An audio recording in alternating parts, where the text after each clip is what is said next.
అనుకుంటా కిక్కులు ఎంత బాగా కొడుతున్నాడో చూడుండ్రి మహేష్ కుమార్ గౌడు. పార్టీని నడిపించుట్లా రాజకీయ ముచ్చట్లల్లా పంచులేసుడే కాదు, ఎవరన్నా మీద చెయ్యేసి తిప్పల పెడదామని చూస్తే గట్టిగా ఒక్క పంచ్ ఇస్తాడు సారు. అందుకే మహేష్ కుమార్ గౌడ్ను తక్కువ అంచనా వేయొద్దు అంటున్నారు సార్ ఫైటింగ్ పంచులు తెలిసినోళ్ళు.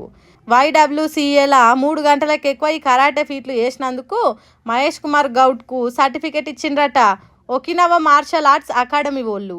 సార్ రాజకీయాలలోనే కాదు కరాటే ఫైటింగ్లలో బ్లాక్ బెల్ట్ దాకా నేర్చిండట. అంటే సినిమాలలో ఫైటింగ్ చేసే హీరో తీరుగా ఒక్కడే 2-3 కొట్టే అంత శక్తి ఉపాయం ఉన్నదట. కాబట్టి కాంగ్రెస్ పార్టీ అధ్యక్షునితోని కొద్ది జాగ్రత్త అన్నట్టు మాట్లాడుతున్నారట కడమ పార్టీ కార్యకర్తలు.